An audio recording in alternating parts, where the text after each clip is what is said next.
While DC Comics icons like Superman and Batman starred in a series of successful films back in the day, Marvel Comics' stable of superheroes and villains were in a much more precarious place for decades. Marvel went bankrupt in the mid-90s. The Marvel Universe was broken apart in a myriad of licensing deals, with movie and TV rights to their biggest characters and supporting cast spread across different studios. We recently unearthed a fascinating report from Hollywood trade publication Variety, published in December 1992, which offered a look at Marvel's slate way before the blockbuster success of the Avengers or even the X-Men. Here, we'll take a look at 9 Marvel movies we almost got in the 90s. If you enjoyed this video, please like it and share it with your friends, and subscribe to MovieWeb to keep up with the conversation about all of the things we love. So let's break down where things stood with a bunch of Marvel properties back in 1992. Spider-Man.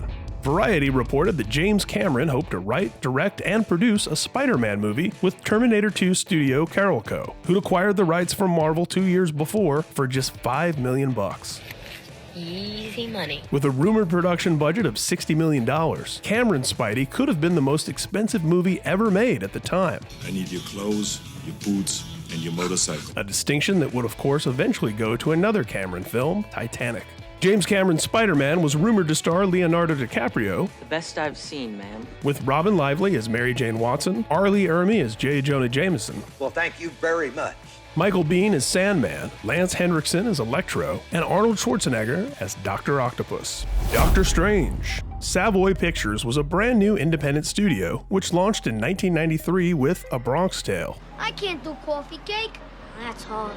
The upstart indie secured none other than horror legend Wes Craven, the mastermind behind A Nightmare on Elm Street, to write and direct Doctor Strange. By the mid-90s, Savoy sought to sell off over a dozen films on its roster, including American History X and A Simple Plan. The company was sold in 1997.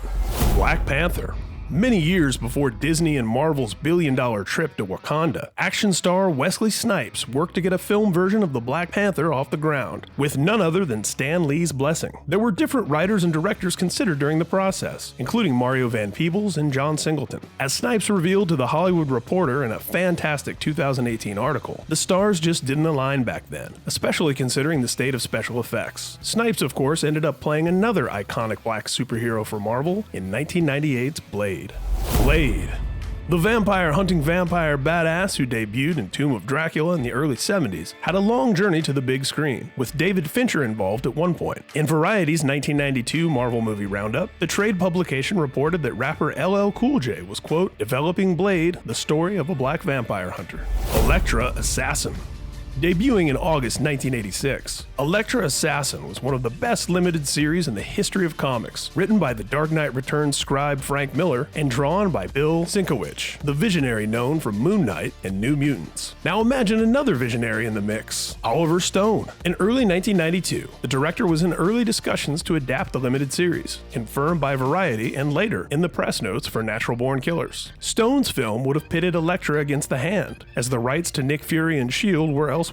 I don't know why you read that trash. Eventually, Elektra was sold off to Fox with Daredevil. Jennifer Garner played the ninja assassin in the studio's Daredevil and its spin-off, Elektra. In recent years, Elodie Yung made for a fantastic Elektra in Daredevil Season 2 and Marvel's The Defenders, both on Netflix. Cage.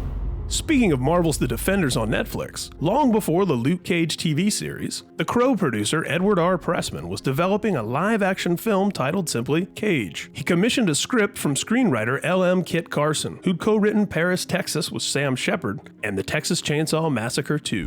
Fantastic Four.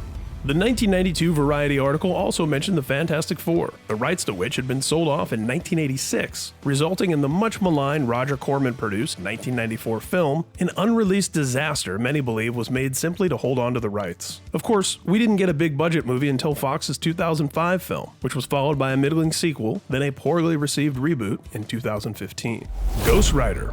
2 different studios were said to be looking at Ghost Rider way back in 1992. By 1997, Jumanji screenwriter Jonathan Hensley was attached to pen a script. David S. Goyer, who wrote all of the Blade movies, developed a draft by the spring of 2000. Blade director Stephen Norrington was at one point attached. Johnny Depp was reportedly considering starring in Ghost Rider. Marvel producer Avi Arad considered Eric Bana for the lead, but ultimately put him in Hulk instead. Hulk.